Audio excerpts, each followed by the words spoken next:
నా యొక్క నమస్కారాలు తెలియజేసుకుంటూ, కడియం శ్రేరి నిన్న గన్పూర్ నియోజకవర్గ కేంద్రంలో కళ్యాణ లక్ష్మి చెక్కులు ఇస్తూ ఏదో తులం బంగారం ఇచ్చినంత పోజులు కొట్టుకుంటా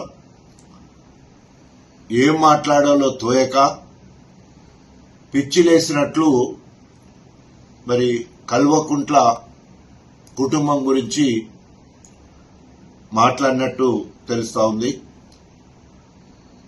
అది నోరా మోరా నాలుక తాటిమట్ట అన్నంత రోతగా ఆయన మాట్లాడిన విధానం చూస్తే సభ్య సమాజం సిగ్గుపడేటట్టుంది. ఆయన నా చేతిలో 2009, 2011 2 సార్లు టీడీపీ నుంచి వెళ్లి ఓడిపోయి తెలంగాణలో టీడీపీ భూస్థాపితమైతే ఆ భూమి కింద జీవోత్సవంలా రాజకీయ శూన్యంలో కొట్టుమిట్టాడుతుంటే కేసీఆర్ గారు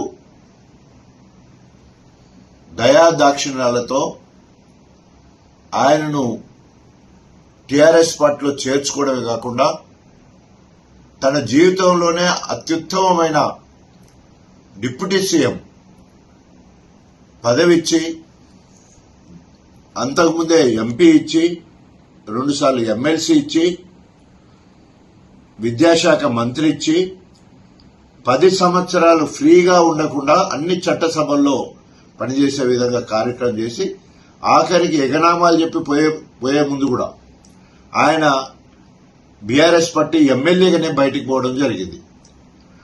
ఇన్ని చేసిన కేసీఆర్ గారిని మాట్లాడడానికి నీకు నోరెట్లొచ్చింది? కాంగ్రెస్ కు కాసుల కమ్ముడు పోయి బిడ్డ కోసం కక్కుర్తిపడి బిడ్డకు రాజకీయ భవిష్యత్తు కల్పించుకొని కుక్కిన పేరు లెక్క పడుండాల్సిన నువ్వు ఈరోజు మరి సూర్యుడు లాంటి కేసీఆర్ మీద ఉమ్మేసే ప్రయత్నం చేస్తున్నావు. ఆకాశం ఎత్తునున్న కేసీఆర్ గారు, నువ్వు ఉమ్మేస్తే అది నీ మీదే పడుతుంది తప్ప కేసీఆర్ మీద పడదు. అది నీకు పాపం కలుగుతుంది. ఎందుకంటే అన్నం పెట్టిన వాళ్లకు సున్నం పెట్టే జాతి నీది.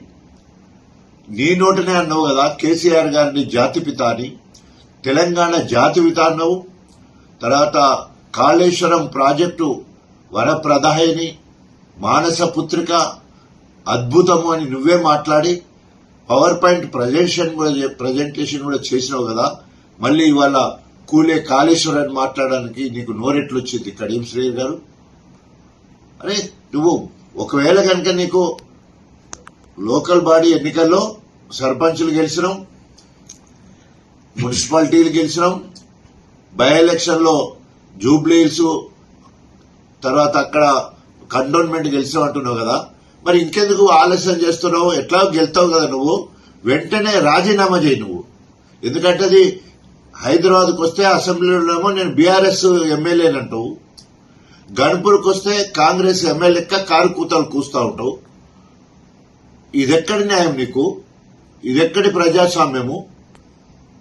2 తలకాయల పాము ఉంటుందని విన్నాం, కానీ నీకు 2 నాలుకల ధోరణి, నీలో 2 రకాల మనుషులు, తర్వాత ఏమంటారు నిన్ను మొత్తం కూడా బహురూపాలు, ఎప్పటికి రూపాలు మార్చే దాని లెక్క చేస్తా ఉన్నావు.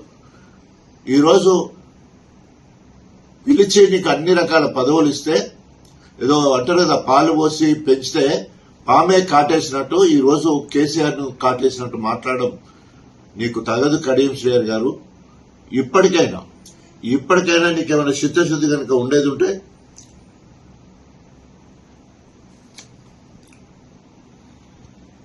బయటికి వెళ్తలేవు, బయటికి రా చూసుకుందాం అన్నట్టు మాట్లాడుతున్నావు.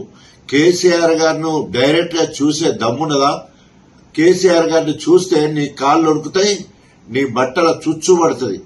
కేసీఆర్ గారిని డైరెక్ట్ గా నువ్వు చూస్తే, ఎందుకంటే ఆయన తేజవంతమైన ముఖం నువ్వు చేసిన ద్రోహం కొట్టొచ్చినట్టు కనబడటానికి అవకాశం ఉంటుంది. అంతేకాకుండా నువ్వు ఫిరాయింపులకు రారాజు, ఫిరాయింపులు చేసట్లో దిట్టవు. అదేవిధంగా మరి ఈరోజు నమ్మక ద్రోహానికి పరాకాష్ట నీ ప్రవర్తన. ఇట్లా చెప్పుకుంటూ పోతే అనేక రకాలుగా మరి ఈరోజు ఉన్నది. అదేవిధంగా ఈరోజు అందరి చేత, కేసీఆర్ చేత లాభం పొందినవు, కేటీఆర్ చేత లాభం పొందినవు, హరీష్ రావు చేత లాభం పొందినవు. నీ బతుకు ఎందుకు తిన్నింటి వాసాలు లెక్క పెట్టి కార్యక్రమం ఎన్ని రోజులు చేస్తావు? సో ఇప్పటికైనా కడియం శ్రేణి రాజ్యాంగం మీద గౌరవం ఉండేది ఉంటే, ప్రజాస్వామ్యం మీద గౌరవం ఉండేది ఉంటే, మౌలిక ఏమంటారు నీకేమైనా నైతిక